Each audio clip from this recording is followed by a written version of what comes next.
சரிங்க சார். ஜெபம். எங்களை நேசிக்கிற நல்ல ஆண்டவரே, துதிக்கு பாத்திரரே, இந்த நல்ல சாயங்கால வேலைக்காக நன்றியோடு துதிக்கிறோம் ஆண்டவரே, ஸ்தோத்திரிக்கிறோம் சுவாமி. கடந்த நாட்கள் முழுவதும் கண்மணி போல பாதுகாத்து எங்களுக்கு ஜீவனையும் சுகத்தையும் பலத்தையும் கொடுத்து சுவாமி ஆண்டவரே, இந்த வேளையிலும் நாங்கள் உம்முடைய சத்தியத்தை ஆண்டவரே கேட்கும்படியாக நீர் எங்களுக்கு இந்த தருணத்தை கொடுத்த அளவற்ற கிருபைக்காக நன்றி செலுத்துகிறோம் சுவாமி. ஆண்டவரே, இதோ கெத்சமனி தோட்டத்திலே சுவாமி எனக்காக நீங்கள் விழித்திருந்த நாங்கள் எங்களுடைய வாழ்க்கையில தகப்பனே சோர்ந்து போகாமல் செபிக்க நீர் எங்களுக்கு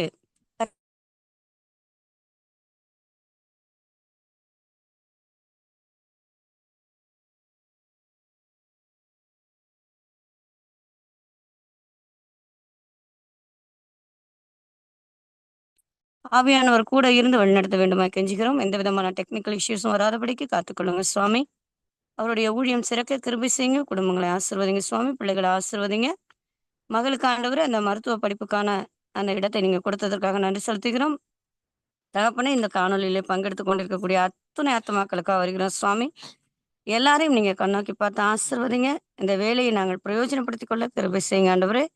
பிறருக்கு நாங்கள் ஆண்டவரை முன்மாதிரியாக வாழ எங்களை நீங்க வழி நடத்துங்க. துதிக்க மகிமையாவும் உமக்கு ஏறடிக்கிறோம். அன்பர் இயேசுவின் நாமத்திலே ஜெபிக்கிறோம் நல்ல பிதாவே. ஆமென். நல்லதொரு ஜெபத்தை ஏறெடுத்த சகோதரியும் அவருடைய குடும்பத்தினரையும் தேவன் ஆசீர்வதிப்பாராக. இந்த கூடுகையின் சார்பாக உங்களுக்கு நன்றியை தெரிவித்துக் கொள்கிறோம்.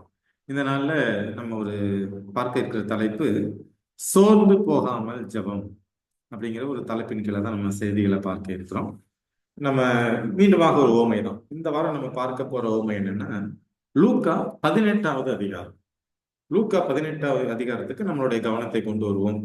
நான் வாசிக்கிறேன் முதல்ல, அதுக்கப்புறம் நம்ம இதை பத்தின டிஸ்கஷனுக்குள்ள போகலாம். சோர்ந்து போகாமல் எப்பொழுதும் ஜெபம் பண்ண வேண்டும் என்பதை குறித்து அவர்களுக்கு ஒரு உவமையை சொன்னார். இந்த டாபிக் எப்படி ஆரம்பிக்குதுன்னா, சோர்ந்து போகாமல் எப்பொழுதும் ஜெபம் பண்ண வேண்டும். அதனாலதான் நம்ம இந்த டாபிக் பேர் வச்சது சோர்ந்து போகாமல் ஜெபம் அப்படிங்கிற ஒரு டாபிக் பேர் வச்சது. சோர்ந்து போகாமல் எப்பொழுதும் ஜெபம் பண்ண வேண்டும் என்பதை குறித்து அவர்களுக்கு ஒரு உவமை சொன்னார். ஒரு பட்டணத்திலே ஒரு நியாயாதிபதி இருந்தான். அவன் தேவனுக்கு பயப்படாதவனும் மனுஷனை மதியாதவனுமா இருந்தான். அந்த பட்டணத்திலே ஒரு விதவையும் இருந்தால், அவள் அவனிடத்தில் போய், எனக்கும் என் எதிராளிக்கும் இருக்கிற காரியத்தில் எனக்கு நியாயம் செய்ய வேண்டும் என்று விண்ணப்பம் பண்ணினான். வெகு நாள் வரைக்கும் அவனுக்கு மனதில்லாது இருந்தது. பின்பு அவன், நான் தேவனுக்கு பயப்படாமலும் மனுஷரை மதியாமலும் இருந்தும் இந்த விதவை என்னை எப்பொழுதும் தொந்தரவு செய்கிறபடியினால் இவள் அடிக்கடி வந்து என்னை அலட்டாதபடி இவளுக்கு நியாயம் செய்ய வேண்டும் என்று தனக்குள்ளே சொல்லிக் கொண்டான் என்றார். பின்னும் கர்த்தர் அவர்களை நோக்கி, அநீதியுள்ள அந்த நியாயாதிபதி சொன்னதை சிந்தித்து பாருங்கள். அந்தபடியே தேவன் தம்மை நோக்கி இரவும் பகலும் கூப்பிடுகிறவர்களாகிய தம்மால் தெரிந்து கொள்ளப்பட்டவர்களின் விஷயத்தில் நீடிய பொறுமையுள்ளவராயிருந்து அவர்களுக்கு நியாயம் செய்யாமல் இருப்பாரோ? சீக்கிரத்திலே அவர்களுக்கு நியாயம் செய்வார் என்று உங்களுக்கு சொல்லுகிறேன். ஆகிலும் மனுஷகுமாரன் வரும்போது பூமியிலே விசுவாசத்தை காண்பாரோ என்றார். இதுதாங்க இந்த ஓமை. இந்த ஓமையில நம்ம பார்த்தது வெறும் 8 வசனம் தான் நம்ம பார்த்திருக்கோம். இதுல என்ன, 2 கேரக்டர் தான். ஒண்ணு நியாயாதிபதி, இன்னொன்னு ஒரு விதவை. இதுதான் 2 கேரக்டரை வச்சுதான் இயேசு கிறிஸ்து வந்து ஒரு விஷயத்த வந்து பேசுறார். இதுல வந்து இவருக்கு இந்த நியாயாதிபதி எப்படியாப்பட்ட நியாயாதிபதி, அந்த விதவையுடைய நிலை என்ன, இதுல இருந்து நமக்கு என்ன பாடம், இதை குறித்தான் நம்ம வந்து இந்த தலைப்பின் கீழே நம்ம பார்க்க போறோம். இந்த தலைப்புக்குள்ள போறதுக்கு முன்பாக ஒரு சிறிய ஜெபம் செய்துட்டு போறோம். இரக்கத்தில் ஐஸ்வர்யம் உள்ள எங்கள் பரலோக தந்தையே, இந்த நல்ல மாலை வேலைக்காக உண்மை துதித்து உண்மை ஆராதித்து உமக்கு நன்றி செலுத்துகிறோம் சுவாமி. இதோ இந்த நாளிலும் உமது அடியார்களாக நாங்கள் மீண்டுமாக ஒன்று கூடி உமது சத்தியங்களை நாங்கள் தியானிக்க வந்திருக்கிறோம். தேவன் தாமே இந்த கூடுகையை தலைமையேற்று நடத்தி கொடுங்க. எங்களுடைய பாவங்களையும் குற்றங்களையும் குறைகளையும் மீறல்களையும் பாராமல் ஆண்டவரை நாங்கள் செய்கிற அந்த சிறிய ஜெபத்தை கேட்டு ஆண்டவர் இந்த கூடுகையை தலைமையேற்று நடத்தி தருவதோடு ஆவியானவருடைய பிரசன்னத்தை எங்களுக்கு கொடுத்து நாங்கள் புரிந்து கொள்ளக்கூடிய ஞானத்தை எங்களுக்கு கொடுங்க சாமி. பேசுகிற அடிமையை மறைத்து தேவன் வழிபடுங்க. கூடுகையில் வந்திருக்கிற ஒவ்வொரு பிள்ளையும் அவருடைய குடும்பத்தினரும் தேவன் ஆசிரியத்து அவர்கள் இன்னும் சத்தியத்தில் வாழ்வதற்கு தேவன் கிருபை செய்யுங்க சாமி. உமது வேதாகமத்தின் அதிசயங்களையும் ரகசியங்களையும் பார்ப்பதற்கான எங்களுடைய அகக்கண்களை திறந்து வைக்கும்படியாக, டெக்னிக்கல் இஷ்யூஸ் எதுவும் இல்லாதபடி பார்த்துக் கொள்ளும்படியாக எங்களுடைய இரட்சகரும் மீட்பருமாகிய இயேசு கிறிஸ்துவின் நாமத்தில் கெஞ்சுகிறோம் நல்ல பிதாவே, ஆமென். இந்த ஓமையை நம்ம பார்த்தோம். இந்த ஓமை வந்து ரெண்டே ரெண்டு பேரு. ஒரு விதவைக்கு ஒரு பிரச்சனை. அந்த பிரச்சனைக்காக ஒரு பஞ்சாயத்து தலைவர்கிட்ட போறாங்க. அந்த பஞ்சாயத்து தலைவர் என்ன பண்றாருன்னா, ஒண்ணுமே இழுக்கடிக்கிறார், நல்லா இழுக்கடிக்கிறார். இழுக்கடிச்சுட்டு அதுக்கப்புறம் மனசுக்குள்ள என்ன சொல்றாருன்னா, இந்த அம்மா என்னை போட்டு தொல்லை பண்ணுது டெய்லி வந்து, இதுக்காவது நான் நியாயம் செய்யணும். இதுதான் நம்ம இதுல பார்க்கிற விஷயம். ஸோ இந்த நியாயாதிபதியை பத்தின கேரக்டரை முதல்ல பார்ப்போம். அதுக்கப்புறம் விதையை பத்தின கேரக்டரை பார்ப்போம். இந்த நியாயாதிபதி என்ன சொல்றாருன்னா, தன்னை நான் தேவனுக்கு பயப்பட மாட்டேன், நான் வந்து மனுஷனுக்கு அஞ்ச மாட்டேன். ஸோ தெய்வ பயமும் கிடையாது, சகோதர அன்பும் கிடையாது. அந்த மாதிரி ஒரு மோசமான நியாயாதிபதி அவரு. இந்த விதவைக்கு அவர் நினைச்சாருன்னா அவர் என்ன பண்ணலாம்னா ஒரு நல்ல தீர்வை கொடுக்கலாம். அவன் இந்த அம்மாவுக்கு இரக்கம் செய்யலாம். இவர் என்ன பண்றாருன்னா, அந்த விதவையை வந்து தன்னை வந்து பார்க்கணும் அடிக்கடி, ஆனா நான் எதுவும் செய்ய மாட்டேன். ஸோ அந்த விதவை விஷயத்துல ரொம்ப ஒரு அலட்சிய போக்கு, ஒரு அக்கறையின்மை, ஒரு ஒரு பாசம் இல்லை, எந்த ஒரு ஒரு நல்ல நடுநிலையான எந்த ஒரு காரியத்திலும் அவர் செய்யல. இந்த மாதிரி ஒரு மோசமான ஒரு நியாயாதிபதி. இந்த அம்மாவுடைய நிலைமை என்னன்னு பாத்தீங்கன்னா, விதவை, கணவனை வந்து பறி கொடுத்துட்டாங்க. அந்த அம்மாவுக்கு ஏற்கனவே கணவனுடைய மரணத்தினால பிரச்சனை, இதுல சொத்து சுகத்தினாலையும் பிரச்சனை. இவருடைய சொத்து சுகத்தை இவருடைய எதிராளி என்ன பண்றாருன்னா எடுத்துக்கிறாரு. எடுத்துக்கிட்டு அவர் கொடுக்க முடியாதுன்னு சொல்றாரு. இந்த நேரத்துல அந்த விதவை என்ன பண்றாங்கன்னா, அந்த நியாயாதிபதிகிட்ட வந்து முறையிடுறாங்க. முறையிட்டா இந்த ஆளுக்கு வந்து அதை செய்யணும்னே தோணல நியாயாதிபதிக்கு. ரொம்ப இழுக்கடிக்கிறாரு. ஆனா விதவை விடுறது பாரு இல்லை, சோர்ந்து போகல. அவர் வந்து அவருடைய நிலையை பார்த்து, அதாவது அவருடைய நிலை இப்படி இருந்தாலும் இந்த அம்மா திரும்ப திரும்ப திரும்ப திரும்ப போய் தொந்தரவு பண்ணிக்கிட்டே இருக்கிறாங்க. தொந்தரவு பண்றாங்கன்னா போய் திரும்ப திரும்ப பார்த்துக்கிட்டே இருக்காங்க, எனக்கு நியாயம் செய்யணும்னு கேட்டுக்கிட்டே இருக்கிறாங்க. நியாயாதிபதிக்கு வந்து இந்த அம்மாவுக்கு செய்யுங்கிற ஆர்வம் இல்லைன்னாலும் அந்த அம்மாவுடைய தொந்தரவு தாங்க முடியாம திரும்ப திரும்ப இந்த அம்மா நம்மளை வந்து தொந்தரவு பண்றாங்களே, எதுக்காகவாவது நம்ம ஏதாவது செய்யணும், இப்படி வந்து அவர் வந்து மனசுல நினைக்கிறார். இதுதான் நம்ம பார்க்குற உண்மை. இந்த நியாயாதிபதிய யாரு கூட வந்து இந்த பக்கம் அந்த பக்கம் உலக பிரகாரமான நியாயாதிபதி, ஒரு விதவையோட பிரச்சனை. இங்க பாத்தீங்கன்னா லூக்கா 18:7-8 பார்த்தோம்னா, அந்தபடியே தேவன் தம்மை நோக்கி இரவும் பகலும் கூப்பிடுகிறவர்களாகிய தம்மால் தெரிந்து கொள்ளப்பட்டவர்களின் விஷயத்தில் நீடிய பொறுமையுள்ளவராய் இருந்து அவர்களுக்கு நியாயம் செய்யாமல் இருப்பாரோ, சீக்கிரத்திலே அவர்களுக்கு நியாயம் செய்வார் என்று உங்களுக்கு சொல்லுகிறேன். ஆகிலும் மனுஷகுமாரன் வரும்போது பூமியிலே விசுவாசத்தை காண்பாரோ என்றார். இந்த கடைசி வார்த்தையை பாத்தீங்கன்னா, மனுஷகுமாரன் வரும்போது அப்படின்னா இயேசு கிறிஸ்துடைய 2ஆம் வருகையை குறித்து பேசுற ஒரு விஷயம். இந்த 2ஆம் வருகைக்கு முன்னால பூமியில இருக்கிற மக்கள் எப்படி இருப்பாங்க, அவர்களுடைய நிலை என்னவா இருக்கும், இந்த பார்வையில தான் நம்ம இந்த விஷயத்த பார்க்கிறோம். அப்போ 2ஆம் வருகைக்கு முன்பாக இருக்கிற மக்களுடைய மனநிலை எப்படி இருக்கும்? இந்த மாதிரி இந்த நியாயாதிபதி மாதிரி தான் இருப்பாங்க. ஆனா தேவனை நோக்கி ஜெபம் பண்றவங்களுடைய ஜெபத்தை கண்டிப்பா தேவன் கேட்பார். இதுதான் நம்ம இதுல இருந்து கற்றுக்கொள்கிறது. இப்போ 2ஆம் வருகைக்கு முன்னாடி ரொம்ப மோசமான நிலை இருக்கும். ஆனாலும் அந்த சூழலிலும், அந்த இருள் சூழ்ந்த வேலையிலும் தேவனுக்கென்று அங்கங்க இருக்கிற ஒவ்வொரு ஜனங்களும், எல்லா உலகம் முழுக்க இருள் இருக்கும். இருள் மீன்ஸ் என்ன சொல்றோம்னா, இருட்டா இருக்குங்கிறத விட சத்திய வெளிச்சம் இல்லாம மக்கள் வந்து சாத்தானுடைய கட்டுகள்ல சிக்கி தவிப்பாங்க. இந்த நேரத்துல தேவனுடைய ஜனம் அங்கொன்றும் இங்கொன்றுமாக இருக்கிற ஜனம் தேவனை நோக்கி கூப்பிடும் பொழுது கண்டிப்பாக தேவன் பதில் கொடுப்பார். இதைதான் நம்ம இந்த கம்பாரிசன், உலக நியாயாதிபதி, விதவை. இந்த உலக நியாயாதிபதிக்கு இந்த பக்கம் எதிராக இந்த பக்கம் யாருன்னா தேவன், அந்த விதவைக்கு பதிலாக நம்ம. சோ 2 பேர், உலக நியாயாதிபதி, விதவை. இங்க நியாயாதிபதி யாருன்னா தேவன், இங்க விதவைங்கிற ஸ்தானத்துல யார் இருக்கோம்னா நம்ம இருக்கணும். அந்த உலக நியாயாதிபதி அந்த அம்மா சொல்றதுக்கு இறங்கி வந்து எதுவும் செய்யல, தொந்தரவு தாங்க முடியாம செய்யறாங்க. ஆனா இங்க தேவன் எப்படி இருக்கிறாருன்னா, நம்ம கூப்பிட மாட்டோமான்னு அவர் காத்துக்கிட்டு இருக்காரு. இந்த கம்பேர் பண்ணி நம்ம பார்த்து ஜாபம் பண்ணி முடிச்சிடலாம். இவங்க நியாயாதிபதி விதவை குறித்து பார்த்துட்டோம். அடுத்தது தேவன் சாத்தான். இந்த தேவன் எப்படியாப்பட்டவர், சாத்தான் என்ன பண்றோம் அப்படிங்கிற தலைப்பின் கீழே தான் நம்ம உள்ள போக போறோம். முதலாவது நம்ம உபாகமம் 32வது அதிகாரம் 9 மற்றும் 10 வசனங்களை வாசிப்போம். கர்த்தருடைய ஜனமே அவருடைய பங்கு, யாக்கோபு அவருடைய சுதந்திர வீதம். பாழான நிலத்திலும் ஊளையிடுதல் உள்ள வெறுமையான அவாந்தர வெளியிலும் அவர் அவனை கண்டுபிடித்தார், அவனை நடத்தினார், அவனை உணர்த்தினார், அவனை தமது கண்மணியை போல காத்தருளினார். அப்போ இருள் சூழ்ந்த இந்த உலகத்துல தேவன் உங்களையும் என்னையும் இப்படிதான் தேர்ந்தெடுத்திருக்கிறார். அவாந்தர வெளியிலும் எந்த இருளிலும் இருந்து நம்மளை தேவன் தூக்கி எடுத்திருக்கிறார். எப்படி அங்க இஸ்ரேல் ஜனங்கள்ட்ட இந்த வார்த்தையை சொல்றாரோ அதே போலதான் நாமளும் ஒரு நாள் ஒரு காலத்துல இருள்ல தான் கிடந்திருக்கிறோம். அந்த இருள்ல இருந்து தேவன் நம்மளை தூக்கி எடுத்திருக்காரு. அப்படிப்பட்ட இரக்கமுள்ள தயவுள்ள தேவன் நம்முடைய தேவன் அப்படிங்கிறத நம்ம முதல்ல புரிந்து கொள்வோம். சகரியா 2:8. பிற்பாடு மகிமை உண்டாகும் என்று சேனைகளின் கர்த்தர் சொல்லுகிறார், உங்களை கொள்ளையிட்ட ஜாதிகளிடத்துக்கு என்னை அனுப்பினார், உங்களை தொடுகிறவன் அவருடைய கண்மணியை தொடுகிறான். தேவன் எந்த அளவுக்கு நமக்கு பாதுகாப்பு கொடுக்கிறார், நம்மளை முதல்ல எந்த இடத்துல இருந்து எடுத்திருக்கிறார், தூக்கி எடுத்திருக்கிறார், இன்னைக்கு எந்த இடத்துல கொண்டு வந்து நிறுத்திருக்கிறார். அது மட்டும் இல்லாம அந்த நியாயாதிபதி எப்படி இரக்கம் இல்லாமல் இருந்தானோ அந்த மாதிரி இல்லாம தேவன் என்ன சொல்றாருன்னா, நீ என் புள்ள, உன்னைய தொட்டா அவருடைய கண்மணி, கண்ணுடைய உள்ள இருக்கிற மணி, அதை தொட்டா அவருக்கு எப்படி இருக்குமோ அது போல நம்மளை தொடுறோம்னா நம்மளை தொட்டா அவருக்கு வலிக்குது. அப்போ உங்களை தொடுகிறவன் அவருடைய கண்மணியை தொடுகிறான். அந்த அளவுக்கு உங்களுக்கும் எனக்கும் தேவன் என்ன பண்றாருன்னா ஒரு பாதுகாவலை கொடுக்குறார். நம்ம தான் கேட்கல, நம்ம கேட்டோம்னா அவர் செய்யறதுக்கு ரெடியா இருக்கிறாருங்கிறது தான் இந்த 2 வசனமும் நமக்கு சொல்லுது.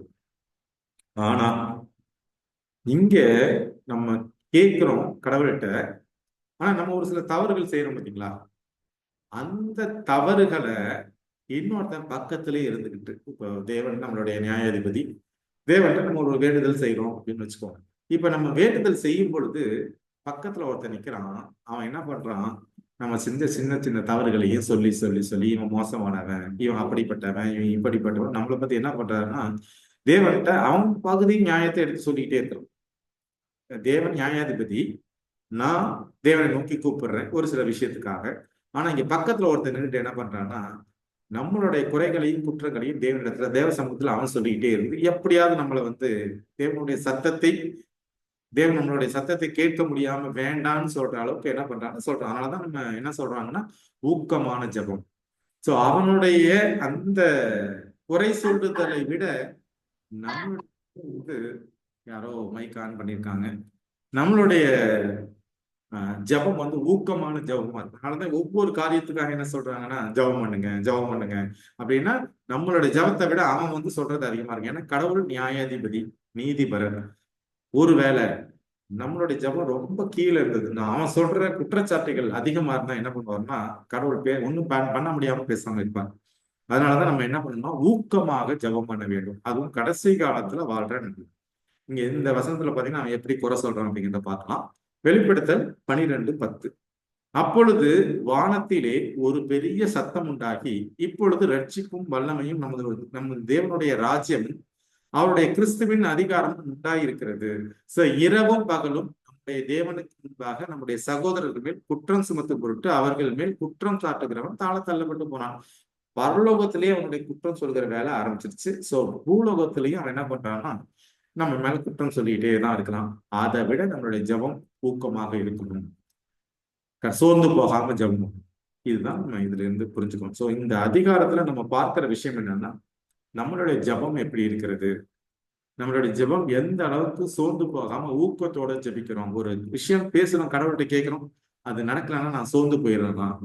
அப்போ என்னுடைய ஜபம் கேட்கப்படலைன்னா என் ஜபத்துல அவன் என்னுடைய குற்றம் சொல்ற அளவுக்கு என் ஜபம் இருக்கிறது, ஜபத்துல இன்னும் ஊக்கமான ஜபம் இல்லை அப்படின்ற அர்த்தம். அப்படிதான் நம்ம இதை புரிஞ்சுக்கணும். வெளிப்படுத்தல் 12:10. சோ இந்த இடத்துல ஒரு பைபிள்ல ஒரு எக்ஸாம்பிள் வருது, எப்படி ஒரு பரலோகத்துல இருந்து அவனுடைய குற்றம் சாட்டுதல் ஆரம்பிச்சுங்கிறது நம்ம வெளிப்படுத்தல் 12:10 பார்த்தோம். இங்க பூலோகத்துல என்ன பிரச்சனை, ஒரு மனிதனுடைய வாழ்க்கையில நம்ம ஒரு காரியங்களை பார்க்கலாம். சகரியா 3வது அதிகாரம் முதல் 2 வசனங்களை வாசிப்போம். அவர் பிரதான ஆசாரியனாகிய யோசுவாவை எனக்கு காண்பித்தார். சகரியா அப்படி பேசுறாரு, அப்போ இந்த எருசலேம் தேவாலயத்துல யாரு பிரதான ஆசாரியன்னா யோசுவான்னு ஒரு மனுஷன் வந்து பிரதான ஆசாரியரா இருக்கிறான். அதனாலதான் அவர் பிரதான ஆசாரியனாக யோசுவாவை எனக்கு காண்பித்தார். அவன் கர்த்தருடைய தூதனுக்கு முன்பாக நின்றான். இங்க இயேசு கிறிஸ்துக்கு முன்பாக அவன் நிற்கிறான். சாத்தான் அவனுக்கு விரோதம் செய்ய அவன் வலது பக்கத்திலே நின்றான். இங்க 3 பேரை நம்ம பார்க்கிறோம். யாரு? இந்த பக்கம் கர்த்தருடைய தூதன் நிற்கிறாரு. அந்த கர்த்தருடைய தூதன்கிறது இயேசு கிறிஸ்து அப்படின்னு வச்சுக்கலாம். ஆனா பின்னாடி வந்து நம்ம ஏற்கனவே இதை பார்த்துருக்கோம். இயேசு கிறிஸ்து பழைய ஏற்பாட்டில் கிறிஸ்துங்கிற தலைப்புல நம்ம பார்த்திருக்கோம். அப்ப தேவனுக்கு முன்பாக யார் நிக்கிறா? பிரதான ஆசாரியனாக யோசுவா நிக்கிறாரு. யோசுவா பிரதான ஆசாரியனுடைய வேலை என்னன்னா தனக்காகவும் தன்னுடைய ஜனங்களுக்காகவும் பரிந்து பேசுகிற வேலை தான் பிரதான ஆசாரியனுடைய வேலை. அப்ப தேவனுக்கு முன்பாக பிரதான ஆசாரியனாக யோசுவா நிக்கிறாரு. ஆனா பக்கத்துல யார் நிக்கிறான்னா அவன் சாத்தான் பிரதான ஆசாரியருடைய வலது பக்கத்துல நிக்கிறான். இப்ப அங்க 3 பேர் நிக்கிறாங்க. ஒருத்தர் தேவன்கிட்ட ஜெபம் பண்றதுக்கு நிக்கிறாரு, பரிந்து பேசுறதுக்கு நிக்கிறாரு. இந்த பக்கம் அவரு யோசுவா மேலையும் இந்த ஜனங்கள் மேலையும் குற்றம் சொல்றதுக்கு சாத்தான் நிக்கிறான். அப்பொழுது கர்த்தர் சாத்தானை நோக்கி, கர்த்தர் உன்னை கடிந்து கொள்வாராக. சாத்தானே, எருசலேமை தெரிந்து கொண்ட கர்த்தர் உன்னை கடிந்து கொள்வாராக. இவன் அக்கினி நின்று தப்புவிக்கப்பட்ட கொல்லி அல்லவா என்றார். இப்ப 3 பேருக்கான உரையாடல். ஒரு பக்கம் தேவன் நிற்கிறார், கர்த்தர் நிற்கிறார். இன்னொரு பக்கம் அது கர்த்தருக்கு எதிராக யார் நிற்கிறா? யோசுவா நிற்கிறார். யோசுவாக்கு பக்கத்துல யார் நிற்கிறார்? சாத்தான் நிற்கிறார். யோசுவா ஜெபம் பண்றதுக்காக கடவுளுக்கு முன்னாடி நிற்கிறாரு, கடவுள்கிட்ட ஜெபம் பண்றாரு. ஆனா இங்க பக்கத்துல இருந்த சாத்தான் என்ன பண்றான்னா யோசுவா பத்தின குறைகள், அந்த மக்களை பத்தின குறைகளை தேவன்கிட்ட எடுத்து எடுத்து சொல்லிக்கிட்டே இருக்கிறாரு. தேவன் என்ன பண்றாருன்னா சாத்தானை பார்த்து கர்த்தர் உன்னை கடிந்து கொள்வாராக அப்படின்னு சொல்றாரு. சொல்லிட்டு என்ன சொல்றாருன்னா இந்த யோசுவா வந்து அக்கினி நின்று தப்புவிக்கப்பட்ட கொல்லி அல்லவா. ஒரு குச்சி எடுக்கணும், அது அக்கினிக்குள்ள போகாம அதை வெளியே எடுத்து போடுறது. அக்கினிக்குள்ள போட்டா எரிஞ்சிடும். அப்போ பிரதான ஆசிரியர் யோசுவாவை எப்படி தேவன் சொல்றாருன்னா இவன் அக்கினி நின்று தப்புவிக்கப்பட்ட கொல்லி. அப்போ இவனுடைய ஜபத்தை தேவன் கேட்கிறாரு. ஆனா கேட்க விடாம இங்க யாரு பண்றா? சாத்தான் வந்து பக்கத்துல நின்றுட்டு குறை சொல்லிட்டு இருக்கான். அங்க உலக நியாயாதிபதி அந்த அம்மாவுடைய பிரச்சனை தெரிஞ்சாலும் அந்த அம்மாவுக்கு என்ன பண்றல, இரக்கம் காண்பிக்கல. தொல்லை தாங்க முடியாம தான் எதோ செய்யணுமேன்னு வரான். இங்க தேவன் தன்னுடைய பிள்ளைகளுக்காக நம்மளை எங்கேருந்து தூக்கி எடுத்திருக்கிறார், நம்மளுடைய அவாந்திர விலையில என்னை தூக்கி எடுத்திருக்கிறார். எண்ணெயை தொட்டா அவருடைய கண்மணியை தொடுறதா அவர் வந்து சொல்றாரு. இதுக்கு ஒரு எக்ஸாம்பிள் பார்க்கணும். இந்த இடத்துல யோசுவா தேவனுக்கு முன்பாக நிற்கும் பொழுது சாத்தான் வந்து பக்கத்துல நின்றுட்டு என்ன குறை சொல்றான் அப்படிங்கிறத பார்க்கலாம். இதோட தொடர்ச்சியை பார்க்கலாம். 3வது அதிகாரம் 3வது வசனம் 4வது வசனம். இந்த சகரியா 3லயும் 3-4 வசனங்களை வாசிப்போம். எப்படி நிற்கிறாரு இந்த பிரதான ஆசிரியனா? யோசுவாவோ எனில் அழுக்கு வஸ்திரம் தரித்தவனாய் தூதனுக்கு முன்பாக நின்றிருந்தான். இப்போ தேவனுக்கு முன்பாக யோசுவா எப்படி நிற்கிறார்? அழுக்கு வஸ்திரம். இப்ப இதுல அழுக்கு வஸ்திரம் அப்படின்னா என்னன்னா என்னுடைய பாவங்களையும் குற்றங்களையும் குறிக்கிறது. வஸ்திரம்னா நமக்கு எல்லாத்துக்கும் தெரியும். வஸ்திரம்னா நீதி, நீதினா கற்பனைப்படி வாழ்கிற வாழ்க்கை. அப்போ யோசுவாவுடைய வஸ்திரம் வந்து அழுக்கா இருக்கு. அழுக்கா இருக்கிறதுனால அவன் என்ன சொல்றான்? அந்த வஸ்திரம் அழுக்கா இருக்கு அப்படின்னா அவன்கிட்ட குறை இருக்கு, குற்றம் இருக்கு, இவன் பாவி, இவன் அந்த தப்பை செஞ்சான், இவன் இந்த தப்பை செஞ்சான். இப்படியே பக்கத்துல நின்றுகிட்டு அவன் ஜெபம் பண்ணிட்டு இருக்கும் போது இவர் வந்து என்ன பண்றாருன்னா சாத்தான் என்ன பண்றாருன்னா தேவனிடத்துல யோசுவா பத்தின எல்லா குறைகளையும் சொல்லிட்டு இருக்காரு. ஜெபத்தை கேட்க முடியாத விஷயங்களை அவன் செஞ்சுக்கிட்டு இருக்கான். தமக்கு முன்பாக நிற்கிறவர்களை நோக்கி இவன் மேல் இருக்கிற அழுக்கு வஸ்திரங்களை களைந்து போடுங்கள் என்றார். இப்ப தேவன் என்ன சொல்றாரு? முன்னாடி நிற்கிற தூதர்களை பார்த்து யோசுவா மேல இருக்கிற அழுக்கு வஸ்திரத்தை எடுத்துருங்க.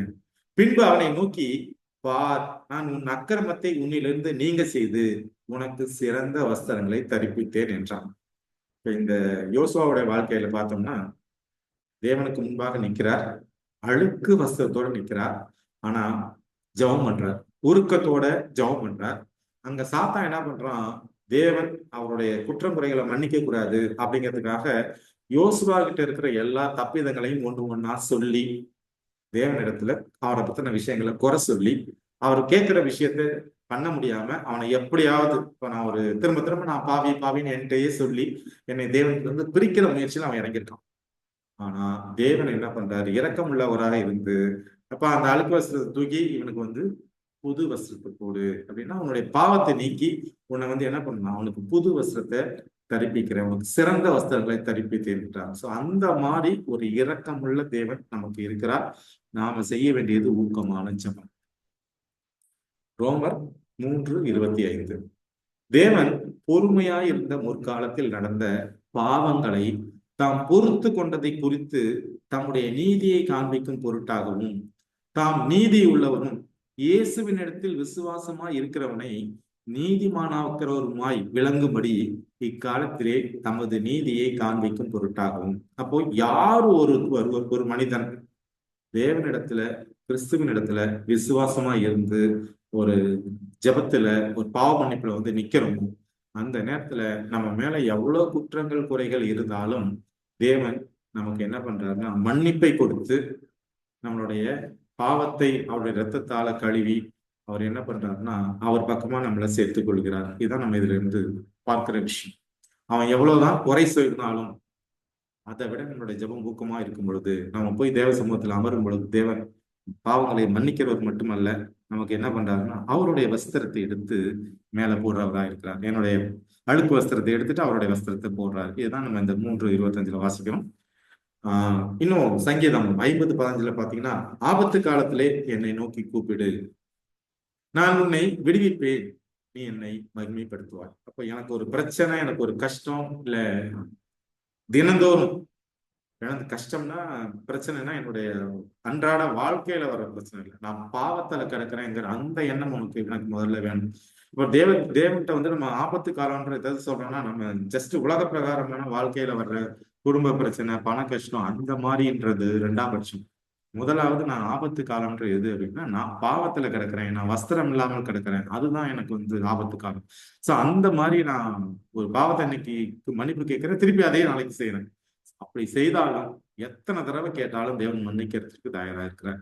அப்ப நான் என்ன பண்ணணும்னா தேவனைகிட்ட மண்டியிடணும். தேவன் நமக்கு கூப்பிடும் பொழுது அவர் என்ன பண்றாருன்னா, உன்னை பாவத்திலிருந்து விடுவிப்பேன், உன்னுடைய பிரச்சனைகளிலிருந்து உன்னை விடுவிப்பேன் அப்படிதான் சங்கீதம் 50:15 சொல்கிறது. இப்போ இந்த இயேசு கிறிஸ்துடைய 2ஆம் வருகைக்கு முன்னாலே நம்ம முதல்ல பார்த்தோம், மனுஷகுமாரன் வரும் பொழுது இந்த உலகத்தில் விசுவாசத்தை காண்பாரோ. இப்ப இயேசு கிறிஸ்துடைய 2ஆம் வருகைக்கு முன்பாக இந்த உலகம் எந்த நிலையில இருக்கும் அப்படின்னு வேதாகம் சொல்லுதுன்னு நம்ம பார்க்கலாம். யாக்கோபு 5ஆவது அதிகாரம் 1 முதல் 6 வசனங்களை வாசிக்கணும். ஐஸ்வர்யவான்களே கேளுங்கள், உங்கள் மேல் வரும் நிர்பந்தங்களின் நிமித்தம் அலறி அழுங்கள். உங்கள் ஐஸ்வர்யம் அழிந்து உங்கள் வஸ்திரங்கள் பொட்டரித்து போயின. உங்கள் பொன்னும் வெள்ளியும் துரு பிடித்தது, அவைகளில் உள்ள துரு உங்களுக்கு விரோதமாக சாட்சியாய் இருந்து அக்கினியை போல் உங்கள் மாம்சத்தை தின்னும். கடைசி நாளிலே பொக்கிஷத்தை சேர்த்தீர்கள். இதோ உங்கள் வயல்களை அறுத்த வேலைக்காரருடைய கூலி உங்களால் அநியாயமாய் பிடிக்கப்பட்டு கூக்குரல் இடுகிறது. அறுத்தவர்களுடைய கூக்குரல் சேனைகளுடைய கர்த்தரின் செவிகளில் பட்டது. பூமியிலே நீங்கள் சம்பிரமாய் வாழ்ந்து சுகபோகத்தில் உழன்றீர்கள். கொளுத்தவைகளை அடிக்கும் நாளில் நடக்கிறது போல உங்கள் இருதயங்களை போஷித்தீர்கள். நீதிமானை நீங்கள் ஆக்கணைக்குள்ளாக தீர்த்து கொலை செய்தீர்கள், அவன் உங்களோட எதிர்த்து நிற்கவில்லை. சோ இந்த வாழ்க்கை முறையில தான் இருப்பாங்க இயேசு கிறிஸ்து வருவதற்கு முன்பாக. அப்ப எல்லாரும் என்ன பண்ணுவாங்கன்னா, சொத்து சேர்ப்பாங்க, நல்ல சாப்பிடணும்னு நினைப்பாங்க, ஒரு நீதி அவங்கள்ட்ட இருக்காது, சுகபோகமா வாழணும்னு நினைப்பாங்க. மற்றவர்களை கொலை செய்வார்கள்னா மற்றவர்களுக்கு நீதியா நடக்க மாட்டாங்க. சோ இந்த மாதிரிதான் கிறிஸ்துவோடைய 2ஆம் வருகைக்கு முன்பாக இந்த உலகத்துல வாழ்ற ஜனங்கள் இருப்பார்கள். எசாயா 59:14-15 என்ன சொல்லுதுன்னா, நியாயம் பின்னிட்டு அகன்றது, நீதி தூரமாய் நின்றது, சத்தியம் வீதியிலே இடறி யதார்த்தம் வந்து சேரமாட்டாமல் போகிறது. சத்தியம் தள்ளுபடியாயிற்று, பொல்லாப்பை விட்டு விலகுகிறவன் கொள்ளையாகிறான். இதை கர்த்தர் பார்த்து நியாயம் இல்லை என்று விசனம் உள்ளவர் ஆனார். இதுவும் இந்த வசனமும் அதே தான் சொல்லு. நியாயம் இருக்காது, நீதி இருக்காது, சத்தியம் வந்து தெருவுல கிடக்கும். ஆனா பொல்லாப்பை விட்டு ஒரு மனுஷன் விலகுன்னு நினைக்கிறான்ல, அவனை என்ன பண்ணுவாங்கன்னா கொள்ளையாக்கிடுவாங்க. பொல்லாப்பை விட்டு விலகுகிறவன் கொள்ளையாகிறான். ஸோ நீதி நியாயம் எதுவுமே இருக்காது. இப்ப இருக்கிறத விட, அதாவது நமக்கு எல்லாருக்கும் தெரிந்தது, ஒரு சில வருடங்களுக்கு முன்பாக இருந்த மக்கள்கிட்ட அந்த நீதி நியாயம் இன்ற நாள்ல கிடையாது அப்படிங்கிறத நம்ம வந்து கண்கூடாவே பார்த்துட்டோம். 50 வருஷத்துக்கு முன்னாடி இருந்த எல்லாமே இன்னைக்கு கிடையாது. இன்னும் முன்னாடி போனா 100 வருஷம் 200 வருஷத்துக்கு முன்னாடி இருந்த மக்களுடைய அந்த நீதி நியாயம்ன்றதுனா அப்ப கிடையாது. ஸோ வர வர எல்லாருமே என்ன பண்றாங்கன்னா, சுயநலவாதிகளாக, நான் மட்டும், என் குடும்பங்கிறது கூட இப்போ போயிடுச்சு. என் பிள்ளைகள்ங்கிறது கூட போயிட்டு நான் அப்படிங்கிற ஒரு நிலைமைக்குள்ள மக்கள் வருகிறார்கள். ஸோ இரண்டாம் வருகைக்கு முன்னான நிலை வந்து மக்கள் வந்து சுயநலமுள்ளவர்களாக இருப்பார்கள் அப்படிங்கிறதான் சங்கீதம் 59:15 இதன் ஏற்கனவே வாசிட்ட அந்த வசனத்தை. எபிரேயர் 11:33 மற்றும் 34. அப்போ இந்த மாதிரி இருக்கிற மக்கள் நடுவுல எப்படி நாம வெளியில வர்றது, நம்ம எப்படி இதுக்கு முன்னாடி வந்திருக்காங்க, நம்மளுடைய முற்பிதாக்கள் எப்படி வந்திருக்காங்க, நாம எப்படி வர்றது. முற்பிதாக்கள் எப்படி வந்திருக்காங்கன்னா, விசுவாசத்தினால அவர்கள் ராஜ்யங்களை ஜெயித்தார்கள், நீதியை நடப்பித்தார்கள், வாக்கு தத்தங்களை பெற்றார்கள், சிங்கங்களின் வாய்களை அடைத்தார்கள், அக்கினியின் உக்கிரத்தை அவித்தார்கள், பட்டய கருத்துக்கு தப்பினார்கள், பலவீனத்தில் பலன் கொண்டார்கள், யுத்தத்தில் வல்லவர்களானார்கள், அந்நியருடைய சேனைகளை முறியடித்தார்கள். சோ இது எல்லாம் ராஜ்யத்தை ஜெயிச்சிருக்காங்க, நீதியை நிலைப்பித்திருக்காங்க, வாக்கு தத்தங்களை பெற்றிருக்காங்க, சிங்கத்தினோட வாயை அடைச்சிருக்காங்க. எப்படின்னா எல்லாமே ஜபத்தினாலதான். இப்போ கடைசி காலத்துல வாழ்ற நம்ம ஊக்கமான ஜபத்தை ஏறெடுக்கிறது, சோர்ந்து போகாமல் ஜபம் பண்ணும்போது நம்முடைய முற்பிதாக்கள் எப்படி ஜெயித்தார்களோ அந்த மாதிரி நம்மளாலையும் ஜெயிக்க முடியும், பாவத்தை ஜெயிக்க முடியும். எது வந்தாலும் எதிர்த்து இருந்தாலும் நம்மளால ஜபத்தால ஜெயிக்க முடியாது. ஜபமே ஜெயம் அப்படின்னு சொல்றோம்.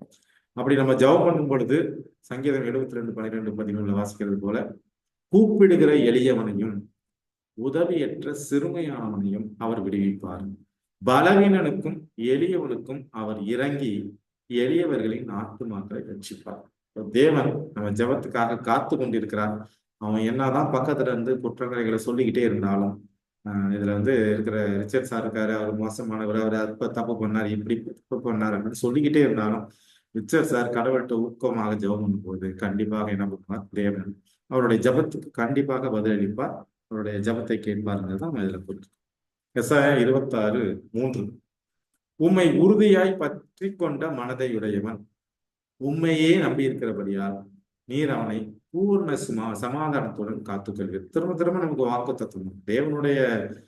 தேவனை நம்ம உறுதியா பற்றிக்கிட்டோம்னா என்ன பண்ணுவார்னா, தேவன் நம்மளை வந்து சமாதானத்தை கொடுப்பார், நம்மளோட பிரச்சனையில இருந்து காத்து கொடுப்பார். மத்தேயு 21:22 அதே தான் சொல்லுவோம். நீங்கள் விசுவாசம் உள்ளவர்களாய் ஜபத்திலே எவைகளை கேட்பீர்களோ அவைகளை எல்லாம் பெறுவீர்கள் என்றார். நம்ம கேட்கறது எதை கேட்கணும் அப்படின்னா, நம்ம நம்ம இதுல விசுவாசம் உள்ள ஜபம் எதை கேட்கணும்னா, நான் முதல்ல எதை கேட்கணும்னா, முதலாவது பரலோக ராஜ்யத்தையும் நீதியையும், இதைதான் நம்ம கேட்கணும் ஜபத்துல. நம்ம எல்லாரும் நம்ம நினைக்கிறது, நான் நினைக்கிறேன், நான் ஒரு லாட்டரி டிக்கெட் வாங்கிட்டு ஆண்டவரே எனக்கு பண பிரச்சனை, இந்த லாட்டரி டிக்கெட் எனக்கு தான் அவ்வளோ. இது வந்து அவர் வந்து கேட்க சொல்றாரு. விசுவாசத்தினால எதை நம்ம கேட்கணும், அதாவது பரலோக ராஜ்யத்தையும் நீதியையும். ஆண்டவரே நான் வந்து நீதியோட வாழணும், பாவம் செய்யக்கூடாது, அவன் உங்க கூட வரணும், உங்களை முகமுகமா தரிசிக்கணும், நான் உங்க கூடவே இருக்கணும். ஸோ இதுதான் என் வாழ்க்கையில. இப்படி நம்ம கேட்கும் பொழுது மற்ற சாப்பாடு, போக்குவரத்து, வீட்டுல இருக்கிற பிரச்சனைகள் அதெல்லாம் ஆட்டோமேட்டிக்கா என்ன பண்ணுவாருன்னா கடவுள் வந்து சரி பண்ணி கொடுத்துருவாரு. இப்ப நான் முதலாவது எதை கேட்கணும் ஜபத்துலன்னா, நீதியா வாழணும், உங்க கூட வந்து நான் இருக்கணும். இதுதான் நம்ம வந்து ஏன் நமக்கு அந்த வாக்குத்தத்தம் இருக்குன்னா, தேவன் நம்ம மேற்கொண்ட அன்பினால், இந்த ரோமர் 8:32, தம்முடைய சொந்த குமாரன் என்றும் பாராமல் நம்ம எல்லாருக்காகவும் அவரை ஒப்பு கொடுத்தவர், அவரோடு கூட மற்ற எல்லாவற்றையும் மிக அழைக்க அலராதிருப்பது எப்படி? இந்த உலகத்துல தேவனுக்கு முக்கியமானது எதுன்னா இயேசு கிறிஸ்து தான். அவருக்கு முக்கியமானவர் யாரு? இயேசு கிறிஸ்து. அவரையே நமக்காக கொடுத்தவர், மற்ற எல்லாம் எந்த விஷயத்த அவர் கொடுக்காம இருப்பாரு. சோ தேவன் கொடுப்பதற்காக காத்து கொண்டிருக்கிறார். நான் எந்த அளவுக்கு இருக்கிறேன், எந்த அளவுக்கு ஊக்கமா ஜெபிக்கிறேன். எபிரேயர் 1:14, ரட்சிப்பை சுதந்திரிக்கிற போகிறவர்கள் நிமித்தமாக ஊழியம் செய்யும்படிக்கு அவர்கள் எல்லோரும் அனுப்பப்படும் பணிவிடை ஆவிகளா இருக்கிறார்கள் அல்லவா. ஒவ்வொரு ஆத்மாவுக்கும் 2 தூதர்கள் இருக்காங்க அப்படின்றதும் பார்க்கணும். அந்த 2 தூதர்கள் எதற்காக நம்ம கூடவே இருக்கிறாங்க அப்படின்னா, நம்ம செய்யற எல்லா விஷயங்களையும் ஒரு நொடி தவறாம என்ன பண்றாங்கன்னா ரெக்கார்ட் பண்றாங்க. ஸோ இந்த இதுல வந்து ஷியாம் இருக்காருன்னா, ஷியாம் எங்க போறாரு, எங்க வர்றாரு, என்ன பேசுறாரு, அவர் மனசுல என்ன நினைக்கிறாரு, அவர் இன்னைக்கு என்னென்ன விஷயங்கள்லாம் செய்கிறாரு அப்படிங்கிறத ஃபுல்லா கம்ப்ளீட்டா ஒரு டைரி போட்டு என்ன பண்றாங்கன்னா ஃபுல்லா ரெக்கார்ட் பண்றாங்க. ஸோ இப்ப நான் ஒரு இடத்துல ஒரு கார்ல போயிட்டு இருக்கேன், ஆப்போசிட்ல பஸ் வருது, ஆக்சிடென்ட் ஆகிற சான்ஸ் நமக்கே நம்பிக்கை இல்லை, அவ்வளவுதான் அப்படின்னு முடிவு பண்ணிட்டோம். ஆனா பார்த்தா தப்பிச்சிருக்கு. ஸோ இது எல்லாமே அவர்கள் தான் நமக்கு செய்யறாங்க. அவர்கள் எல்லாரும் நம்ம, அதாவது ஒவ்வொருத்தருக்கும் இந்த தூதர்கள் கூட இருந்து நம்ம ரட்சிப்பின் பாதையில் நடப்பதற்கு நமக்கு அவர்கள் ஒவ்வொரு நாளும் உதவி செய்துக்கிட்டே இருக்கிறாங்க. தேவன் தன்னுடைய தூதர்களை கூட நமக்கு அனுப்பி நமக்கு அவர் உதவி செய்கிறார்கள் தான் ரட்சிப்பை சுதந்திரிக்கிற போகிற நிமித்தமாக ஊழியம் செய்யும்படிக்கு. யாரெல்லாம் ரட்சிப்பை சுதந்திரிக்க போகிறாங்களோ, அந்த பாதையில நடக்கிறாங்களோ, அவங்களுக்கு ஊழியம் செய்யும்படிக்கு அவர்கள் எல்லோரும் அனுப்பப்படும் பணிவிடை ஆவிகளா இருக்கிறார்கள் அல்லவா. தன்னுடைய தூதர்களை கொண்டு நம்மளை ஒவ்வொரு நாளும் தேவன் நடத்திக்கிட்டே இருக்கிறார். தேவன் நம்மளுடைய ஜெபத்தை கேட்கறதுக்கு ரெடியா இருக்கிறார். ஜெபத்தை கேட்கறது மட்டும் இல்லாம அவர் நமக்கு எல்லாத்தையும் செய்யறதுக்கு ரெடியா இருக்கிறது மட்டும் இல்லாம அவருடைய தூதர்கள் நம்ம கூடவே வச்சு நம்மளுடைய தேவைகளை அவர்கள் மூலமாக சந்திக்கிறார். நம்மளை ஆபத்துகளில் இருந்து, பிரச்சனையில இருந்து அவர் காப்பாற்றுகிறார்கள் தான் இந்த வசனம் சொல்கிறது. லூக்கா 18:8 மற்றும் 7. சீக்கிரத்திலே அவர்களுக்கு நியாயம் செய்வார் என்று உங்களுக்கு சொல்லுகிறேன். ஆகிலும் மனுஷகுமாரன் வரும்போது பூமியில் விசுவாசத்தை காண்பார் என்றார்.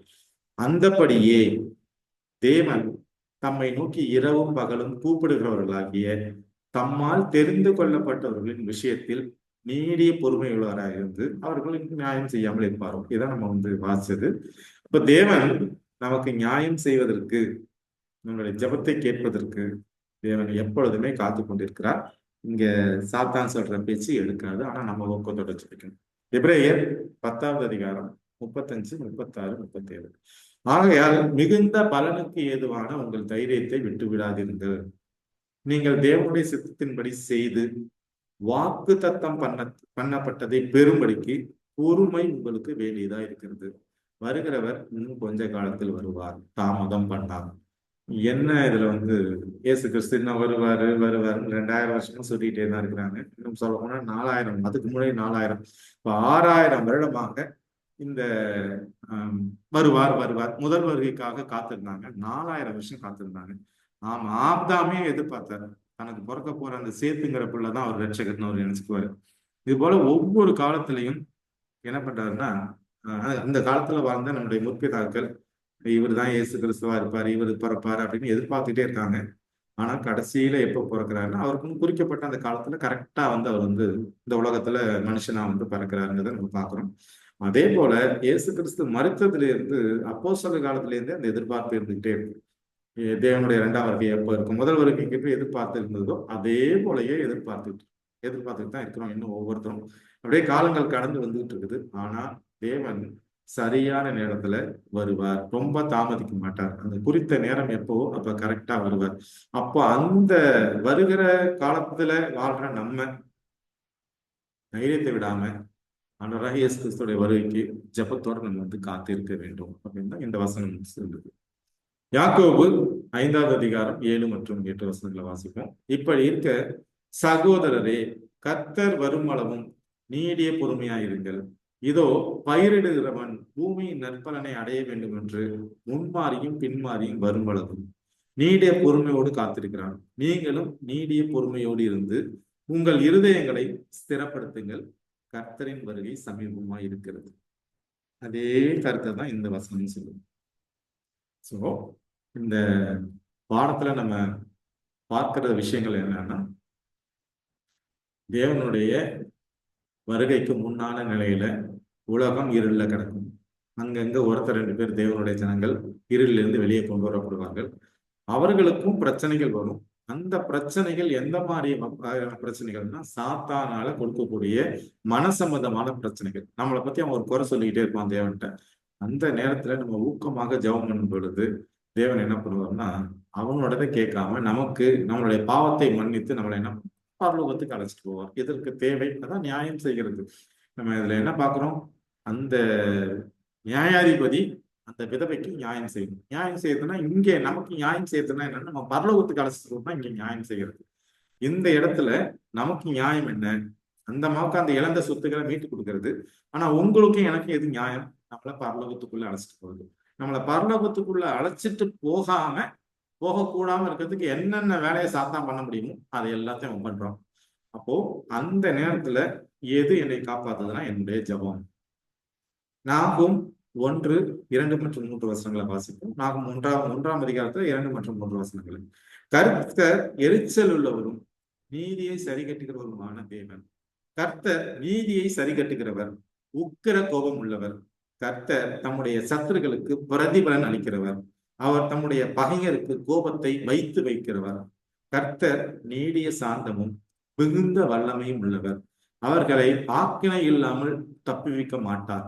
கர்த்தருடைய வழி சுழல் காற்றிலும் பெருங்காற்றிலும் இருக்கிறது. மேகங்கள் அவருடைய பாதத்துக்குள்ளா இருக்கிறது. ஜென்ரலா நம்ம ஏற்கனவே ஒரு 3-4 கிளாஸ்களுக்கு முன்னாடி ஒரு மாசத்துக்கு முன்னாடி பாத்தீங்கன்னா நம்ம நான் ஒரு வார்த்தை பேசியிருப்பேன். ஆண்டவருடைய 2ஆம் வருகைக்கு முன்பால உலகத்துல இக்கட்டு காலம் இருக்கணும். அப்போ ஒரு சகோதரர் சொன்னாரு, அதெல்லாம் கிடையாது, இக்கட்டு காலம் எல்லாம் கிடையாது, தேவன் அன்பானவர், அதுக்கு மேலே ஒரு சபையை எடுத்துக்குவார். ஆனா இந்த வசனத்துல பாத்தீங்கன்னா கர்த்தர் எரிச்சல் உள்ளவரும் நீதியை சரி கட்டுகிறவருமான தேவன். அவர் இப்போதைக்கு நம்ம கிருபையின் காலத்துல வாழ்றதுனால அவருடைய 2ஆம் வருகைக்கு முன்பாக அந்த கிருபையின் காலம் இருக்கிற வரைக்கும் தான் நமக்கு பாவ மன்னிப்பு. ஒன்ஸ் கிருபையின் காலம் தாண்டிடுச்சு, முடிஞ்சிருச்சு அப்படின்னா ஜட்ஜ்மெண்ட் தான். யார் அவருடைய ஜனமும் அவருக்கு பரலோகம், யாரு அதை மீறி நடக்கிறாங்களோ அவங்களுக்கு பரலோகம் இல்லை. இதுலதான் இந்த வசனத்துல நம்ம பார்த்தோம்னா கர்த்தர் எரிச்சல் உள்ளவரும் நீதியை சரி கட்டுகிறவருமான தேவன். கர்த்தர் நீதியை சரி கட்டுகிறவர், உக்கிர கோபம் உள்ளவர். கர்த்தர் தம்முடைய சத்துருக்களுக்கு பிரதிபலன் அளிக்கிறவர். அவர் தம்முடைய பகையருக்காக கோபத்தை வைத்து வச்சிருக்கிறார். கோபத்தோட தான் வச்சிருக்கிறாருன்னா என்னன்னா, யாரு அந்த கிருபையின் காலம் முடிஞ்சதுக்கு அப்புறமும் மனம் திரும்பலையோ பாவத்திலே கிடக்கிறாங்களோ அவங்களுக்கு அவருடைய கோபம் பற்றி எரியும். கர்த்தர் நீடிய சாந்தமும் மிகுந்த வல்லமையும் உள்ளவர். அவர்களை ஆக்கினை இல்லாமல் தப்பி வைக்க மாட்டார். கர்த்தர் நீடிய சாந்தமும் பொறுமையும் சத்தியம் உள்ள தேவன் தான். ஆனா எது வரைக்கும் தான்? அந்த கிருபையின் காலம் முடிவு வரைக்கும் தான். அந்த கிருபையின் காலம் முடிஞ்சிருச்சுன்னா யாரெல்லாம் பாவிகளோ, யாரெல்லாம் பாவத்துல இருக்கிறாங்க, அவங்களுக்கு எல்லாம் என்ன கிடைக்கும் அப்படின்னா தண்டனை கிடைக்கும். இதுதான் நம்ம இந்த வசனங்கள் நமக்கு நாகும் 1-2 நமக்கு 2-3 சொல்லுகிறது. ஏசாயா 26, 20, 21. இப்ப நம்ம என்ன நினைக்கிறோம்? எல்லாரும் தேவன் அன்பானவர், அவர் தான் நம்மளை படைச்சாரு, கண்டிப்பா நம்ம எல்லாருடைய பாவத்தையும் மன்னிச்சு அவர் பரலோகத்துக்கு அழைச்சிட்டு போவார் அப்படின்னு தான் எல்லாரும் நினைக்கிறோம். ஆனா யார் அழைச்சிட்டு போவார் அப்படின்னா, யாரு கிருபையின் காலத்துக்குள்ள மனம் திரும்பி பாவம் இல்லாமல் ஒரு வாழ்க்கை முறைக்குள்ள வர்றாங்களோ அவங்க தான். யாரு பாவத்திலே கிடக்குறாங்களோ அவங்களுக்கான விஷயங்கள் என்னங்கிறத அதுல பாக்குறோம். என் ஜனமே, நீ போய் உன் அறைக்குள்ளே பிரவேசித்து உன் கதவுகளை பூட்டி கொண்டு சினம் கடந்து போகும் மட்டும் கொஞ்ச நேரம் ஒழித்துக்கொள். இதோ பூமியினுடைய குடிகளின் அக்கிரமத்தின் நிமித்தம் அவர்களை விசாரிக்கும்படி கர்த்தர் தம்முடைய ஸ்தானத்திலிருந்து புறப்பட்டு வருவார். பூமி தன் இரத்த பலிகளை வெளிப்படுத்தி தன்னிடத்தில் கொலை செய்யப்பட்டவர்கள் இனி மூணாக இருக்கும். அப்போ கடவுளுடைய கோபம் வருது, கிருபையின் காலம் முடிஞ்சோன்னா வருது. அதுல யாரும் தப்பிக்க முடியாது. இந்த உலகத்துல மன்னிப்பு கேட்கிற மாதிரி அந்த நாள்ல மன்னிப்பு கேட்டு காசு கொடுத்து பணம் கொடுத்து தப்பிச்சுக்க முடியாது. கர்த்தர் நீதிபரர். யாக்கோபு 2:13. சுயாதீன பிரமாணத்தினால் நியாய தீர்ப்பு அடைய போகிறவர்களாய் அதற்கேற்றபடி பேசி அதற்கேற்றபடி செய்யுங்கள். ஏனென்றால் இரக்கம் செய்யாதவனுக்கு இரக்கம் இல்லாத நியாய தீர்ப்பு கிடைக்கும். நியாய தீர்ப்புக்கு முன்பாக இரக்கம் மேன்மை பாராட்டும். எதனால நமக்கு நியாய தீர்ப்பு வரப்போகுதுன்னா சுயாதீன பிரமாணம், கற்பனையினாலதான் நமக்கு நியாய தீர்ப்பு வரப்போகுது. அதை வச்சுதான் கடவுள் நியாய தீர்ப்பாதான் வருது. எல்லாம் இரக்கம் செய்யாதவனுக்கு இரக்கம் இல்லாத நியாய தீர்ப்பு தான் கிடைக்கும். நியாய தீர்ப்புக்கு முன்னால அந்த கிருபையின் காலத்துல இருக்கும் போதே நான் மனமாற்றத்துக்கு உள்ள வரணும். கடைசியாக தானியேல் 12:1. உன் ஜனத்தின் புத்திரருக்காக நிற்கிற பெரிய அதிபதியாகிய மிகாவேல் அக்காலத்திலே எழும்புவான். மிகாவேல்னா இயேசு கிறிஸ்து எழும்புவான். யாதொரு ஜாதியாரும் தோன்றினது முதல் அக்காலம் மட்டும் உண்டாயிராத ஆபத்து காலம் வரும். அக்காலத்திலே புஸ்தகத்தில் எழுதியிருக்கிறவர்களாக காணப்படுகிற உன் ஜனங்கள் அனைவரும் விடுவிக்கப்படுவார்கள். பூமியின் தூளிலே நித்திரை பண்ணுகிறவர்களாகிய அநேகர் சிலர் நித்திய ஜீவனுக்கும் சிலர் நித்திய நிந்தைக்கும் இகழ்ச்சிக்கும் விழுத்து எழுதியிருப்பார்கள். இப்ப தேவனுடைய வருகையின் பொழுது பூமியின் தூளில நித்திரை பண்ணுகிறவர்கள் செத்து போய் மரித்து கிடக்கிறவங்க ஒரு சிலர் நித்திய ஜீவனுக்கு எழுந்திருப்பாங்க. பின்னால ஒரு சிலர் எதுக்கு எழுந்திருப்பாங்கன்னா நித்திய நிந்தைக்கும் இகழ்ச்சிக்கும் அப்படின்னா அவங்க மரித்து போறதுக்கு, அதாவது 2ஆம் மரணத்துக்காக அவங்க என்ன பண்ணுவாங்கன்னா எழுந்திருப்பாங்க. இது எப்ப நடக்கும்னா அந்த காலத்துல யார் எழுதுவா? பெரிய அதிபதியாக மிகாவேல் காலம். தானியல்ல பேசுற விஷயங்கள் இயேசு கிறிஸ்துவோடைய வருகைக்கு முன்பாக 2 குரூப் உள்ள கடந்தாலும் ஒரு குரூப் தான் எழுதி நிற்பாங்க. எதுக்கு? பரலோகத்துக்கு போறதுக்காக, அதாவது நித்திய வாழ்க்கைக்குள்ள போறதுக்கு. இன்னொரு குரூப் என்ன பண்ணுவாங்க? இருப்பாங்க. அதுக்கப்புறம் தான் அவர்கள் எழுந்திருப்பார்கள். எதற்காக? அழிக்கப்படுவதற்காக அவர் எழுந்திருக்கப்படுவார்கள். அப்போ தேவன் இந்த கிருபையின் காலம் வரைக்கும் தான் அந்த மன்னிப்பை கொடுக்கிறார். ஒன்ஸ் அந்த கிருபையின் காலம் முடிஞ்சிருச்சு அப்படின்னா அவர்களுக்கு என்ன பண்றது இல்லை, மன்னிப்பு இல்லை, தண்டனை தான். எசாயா 25:8 அவர் மரணத்தை ஜெயமாய் விழுங்குவார். கர்த்தராகிய தேவன் எல்லா முகங்களிலும் இருந்து கண்ணீரை துடைத்து தமது ஜனத்தின் நிந்தையை பூமியில் ஆறாதபடிக்கு முற்றிலும் நீக்கிவிடுவார். கர்த்தரே இதை சொன்னார். அப்பொழுது அவர்கள் ஒவ்வொருவருக்கும் வெள்ளை அங்கிகள் கொடுக்கப்பட்டது. அவர்களை பரிசுத்த ஜனம் என்றும் கர்த்தரால் மீட்கப்பட்டவர்கள் என்றும் சொல்வார்கள். நீ தேடி கொல்லப்பட்டது என்றும் கைவிடப்படாத நகரம் என்றும் பெயர் பெறுவார். இந்த வசனங்கள் என்ன சொல்லுதுன்னா, யாரு தேவனுக்கு பிரியமா வாழ்றாங்களோ அவர்களுக்கு இதெல்லாம் கிடைக்கும். யாருக்கு தேவனுக்கு பிரியம் இல்லாமல் வாழ்றாங்களோ அவங்களுக்கு நித்திய என்ன சொல்றதுல நித்திய நிந்தை இகழ்ச்சி இதுதான் வந்து அவங்களுக்கு கிடைக்கும் அப்படிங்கிறதுதான் இந்த வசனம் சொல்லுது. அப்படி நான் தேவனுக்கு பிரியமாக ஊக்கமாக ஜெபம் பண்ணி வாழ்ந்தேனா, வெளிப்படுத்தல் 2:22-3-4 சொல்வது போல இனி ஒரு சாபமும் இராது. தேவனும் ஆட்டுக்குட்டியானவரும் இருக்கிற சிங்காசனம் அதில் இருக்கும். அவருடைய ஊழியக்காரர் அவரை சேவித்து அவருடைய சமூகத்தை தரிசிப்பார்கள். அவருடைய நாமம் அவருடைய நெற்றிகளில் இருக்கும். இப்போ நாமெல்லாம் எங்க இருப்போம் அப்படின்னா பரலோகத்துல அவருடைய சமூகத்துல நிற்போம். எப்போ? இந்த கடைசி காலத்துல வாழ்ற ஜனங்கள் நாம பரிசுத்தமான ஒரு வாழ்க்கை வாழும் பொழுது, சோர்ந்து போகாம ஜெபம் பண்ணும்போது, நான் பாவத்துல இருக்கேன், என் பாவத்தை மன்னிங்க நம்ம கேட்கும் பொழுது தேவன் என்ன பண்ணுவாரா, நமக்கு வந்து இந்த பரலோகத்தை கொடுப்பார்.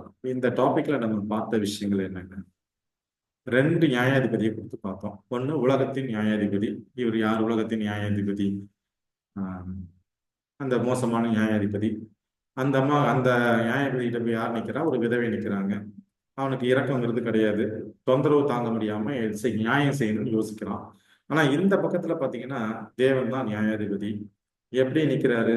தன்னோட நம்மளை எங்கேருந்து தூக்கி எடுத்துருக்கிறாரு. நம்ம ஜெபம் பண்ண மாட்டோமான்னு அவர் காத்துக்கிட்டு இருக்கிறாரு, நம்ம ஜெபத்தை கேட்கறதுக்கு.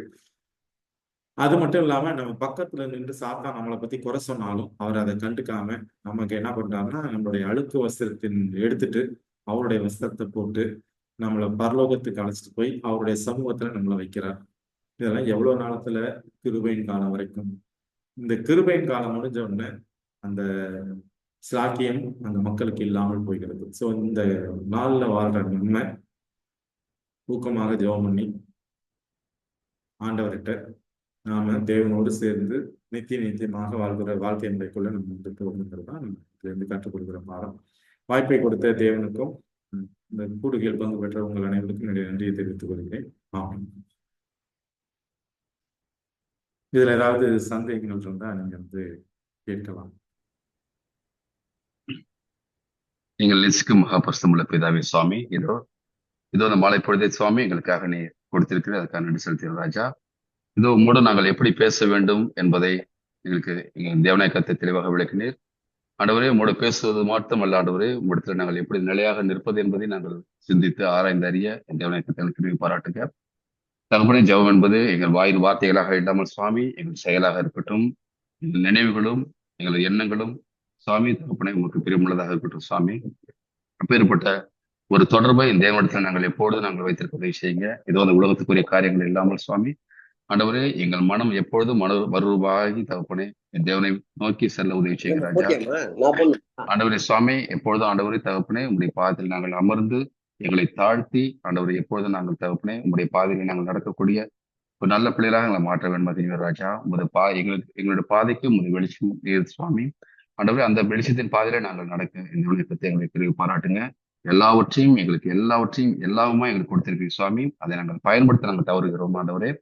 ஆண்டவர் தகப்பனே, அதை எங்களுக்கு பரிசுத்தாவின் எங்களுக்கு உணர்த்தி நாங்கள் அதை பயன்படுத்த எங்கள் தேவனை கற்று உதவி செய்யுங்க ஆண்டவரே. உண்மையில் நாங்கள் குற்றம் சொல்லாமல் நீங்கள் கொடுத்திருக்க எல்லாவற்றும் சம்பூர்ணமா கொடுத்திருக்கீங்க ஆண்டவரே. அதை நாங்கள் எப்படி பயன்படுத்த வேண்டும் என்பது சுவாமி நாங்கள் ஆண்டவரே எங்களை அறிவை வைத்து நாங்கள் செயல்படுத்த உதவி செய்யுங்க. இந்த தேவனை கற்று எல்லாவற்றையும் பாராட்டுங்க தகப்பனே. ஏதோ நாங்கள் கூடியிருக்கிற ஒவ்வொருவரையும் சுவாமி உங்களுடைய பார்த்து கொடுக்கிற ஆண்டவரே, ஏதோ இந்த வார்த்தை ஆண்டவரே நாங்கள் இந்த உலகத்துக்குள் செல்லும் பொழுது தேவனை கர்த்தரின் பிரசனம் எங்களோட இருக்கட்டும் சுவாமி. உமது உணர்த்துதல் நாங்கள் தவறு செய்யும் பட்சத்திலே உமது உணர்த்துதல் எங்களை வழிநடத்தும் சுவாமி. நீங்கள் பொறுப்பேற்று நடத்துங்க. நீங்கள் யாவரையும் பார்த்து கொடுத்து நீங்களே வழிநடத்துங்க சுவாமி. இயேசு நாமத்தில் பிதாவே, ஆமென். நல்லதொரு ஜெபத்தை எடுத்த சகோதரரையும் அவர் செய்கிற ஊழியங்களையும் தேவன் ஆசீர்வதிப்பாராக. சபையின் சார்பாக இந்த கூடுகையின் சார்பாக உங்களுக்கு நன்றியை தெரிவித்துக் கொள்கிறோம். ஆமென். மீண்டுமாக நம்ம அடுத்த வாரம் வேற ஒரு தலைப்பின் கீழே சந்திப்போம்.